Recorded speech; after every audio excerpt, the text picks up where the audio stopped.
Hello friends, welcome back to IIT classes UP.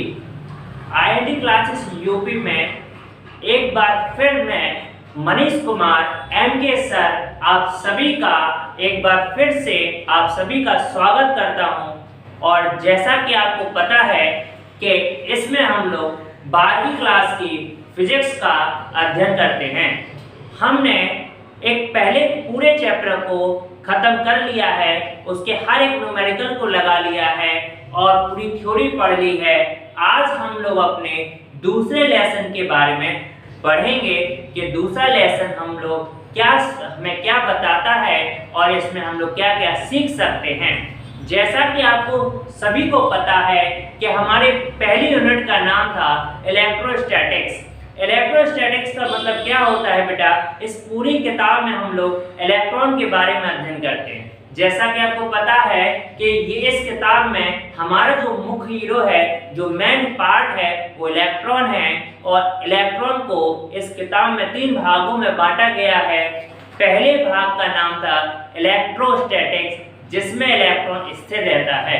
तो इस पूरी की पूरी यूनिट में 6 लेसन थे, इसलिए हमने इसका पहला लेसन अच्छी तरह से पढ़ लिया है और नोट्स भी बना लिए हैं। आज हम लोग इसके दूसरे लेसन की ओर बढ़ते हैं और दूसरे लेसन की ओर पढ़ेंगे कि इस लेसन में हम लोग क्या क्या सीखते हैं और क्या क्या इसके बारे में हमें ज्ञान प्राप्त होगा, क्या सीखा जाएगा। तो सबसे पहले हम बात करते हैं कि हमारे दूसरे लेसन का नाम क्या है, वैद्युत फ्लक्स तथा गॉस की प्रमेय। देखो बेटा, सबसे इंपॉर्टेंट होता है लेसन का नाम, क्योंकि लेसन का नाम ही कहीं ना कहीं पूरे के पूरे लेसन को डेरिवेट कर देता है। ऐसा जरूरी नहीं है कि आपको ज्यादा कुछ समझने की जरूरत है, ज्यादा कुछ सीखने की जरूरत है, कोई ज्यादा जरूरी नहीं है। लेसन का एक पर्टिकुलर नाम ही पूरे के पूरे लेसन को डेरिवेट कर देता है। जैसे इसमें कहा गया वैद्युत फ्लक्स। वैद्युत फ्लक्स का मतलब होता है कि वैद्युत क्षेत्र के अंदर कोई एक आपको काल्पनिक पृष्ठ खींचा जाए। काल्पनिक क्यों? क्योंकि जब कहीं से हम लोग वायर गुजरते हैं, जैसे कहीं आपने देखा होगा कि लाइट के वायर गए हैं, तार गए हैं और में करंट प्रवाहित हो रहा है, क्या वो हमको दिखाई देते हैं? नहीं।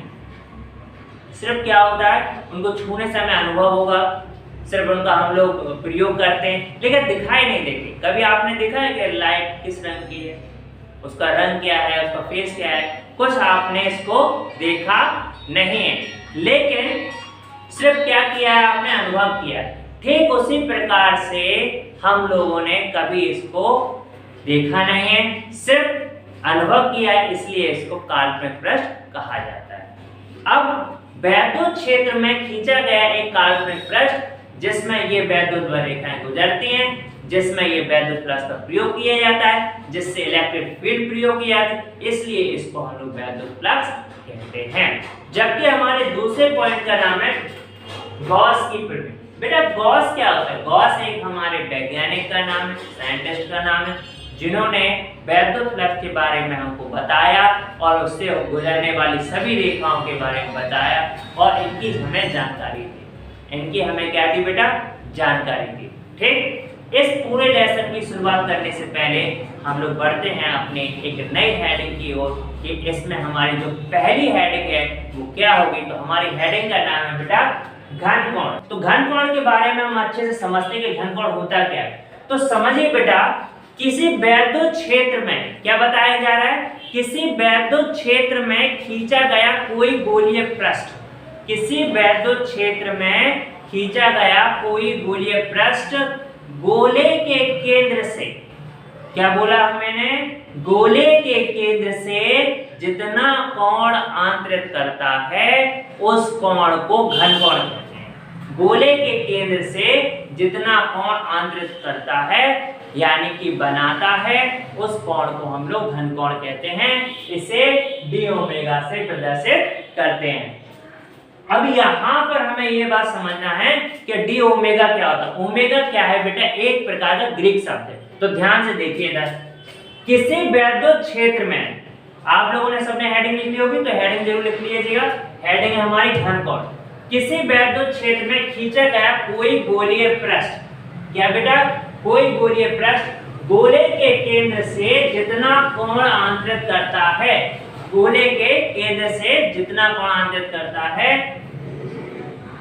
यानी कि बनाता है अथवा बनाता है, उस कोण को हम लोग घन कोण कहते हैं और इसे डी ओमेगा से प्रदर्शित करते हैं। किससे करते हैं बेटा? डी ओमेगा से प्रदर्शित करते हैं।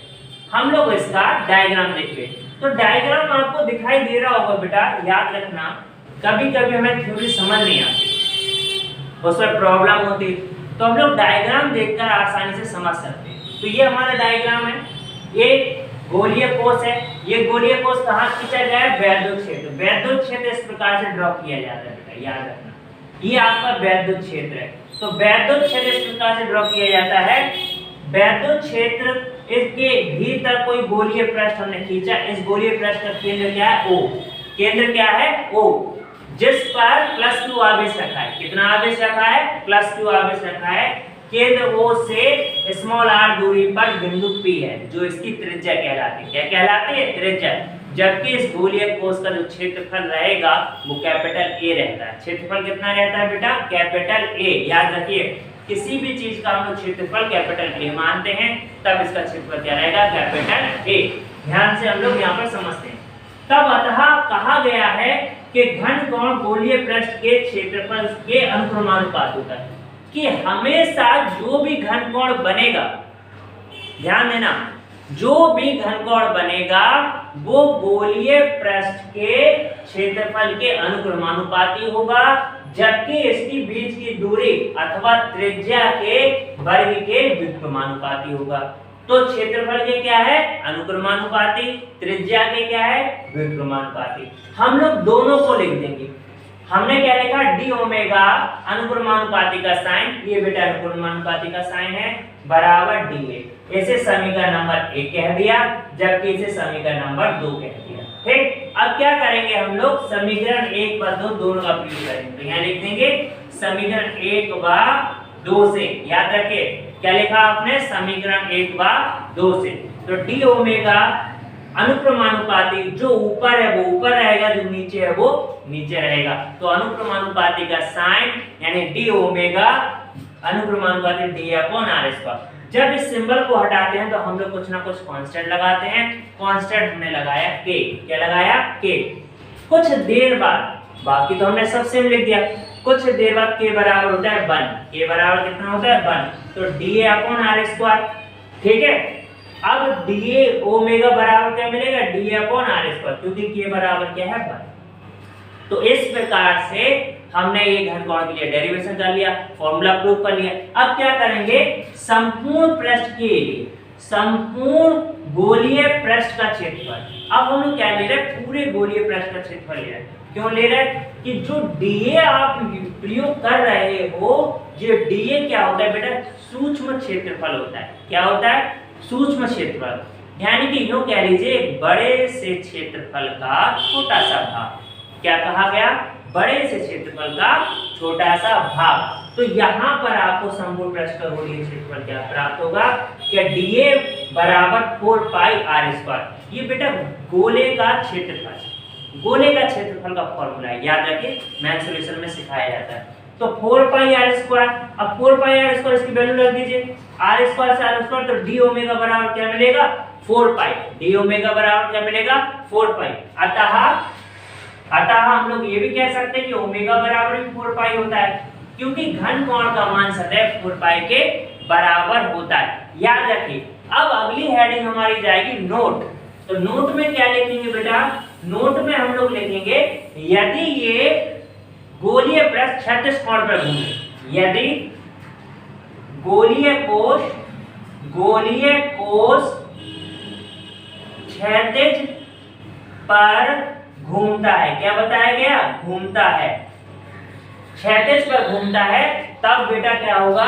तब डी ओमेगा बराबर समाकलन का sine d A cos theta upon are square. इसे आप नोट में लिख लेना। अब ऐसा क्यों लिखाया जा रहा है? ऐसा इसलिए लिखाया जा रहा है, ये आगे हम लोग उसका प्रयोग करेंगे। ठीक, तो इस प्रकार से हमारा घन कोण खत्म होता है। पूरा का पूरा आपने समझ लिया होगा। अब एक काम फटाफट कीजिए, आप सभी इसका स्क्रीनशॉट ले लीजिए और हो सके तो अपने नोटबुक पर एक एक चीज को लिखने की कोशिश करिए। ठीक, मैं थोड़ी देर के लिए साइड में हो जा रहा हूँ, आप इसका स्क्रीनशॉट ले लीजिए।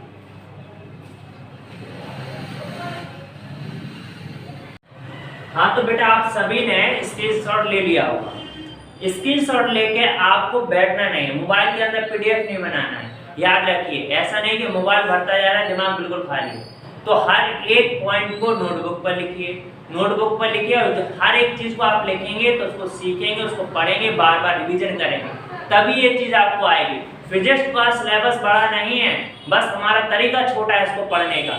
सिलेबस कोई सा भी बड़ा नहीं होता, बस हमारी उस पर कमांड जो है, हमारी उस पर मेहनत है, वो हम लोग कम करते हैं। तो उसको बढ़ा दीजिए और करना शुरू कर दीजिए। अभी भी आप लोगों के पास समय है, ज़्यादा से ज़्यादा आप लोग उसको नंबर प्राप्त कर सकते हैं और कवर कर सकते हैं। यदि आप सभी को ये वीडियो थोड़ा सा भी इसको आपको लाभदायक लगे, अच्छा लगे, तो हो सके तो इसको ज़्यादा से ज़्यादा लाइक कीजिए, सब्सक्राइब कीजिए और कोशिश ये करिए कि ज़्यादा से ज़्यादा शेयर किया जाए और आगे आने वाले फ्यूचर में उन स्टूडेंट तक ये पहुंच जाए जहां पर वो पढ़ नहीं सकते। तो फिर मिलते हैं अपने नए टॉपिक के साथ, नए वीडियो के साथ। जब तक के लिए स्वस्थ रहिए, अपना ध्यान रखिए। Thank you. जय हिंद, जय भारत।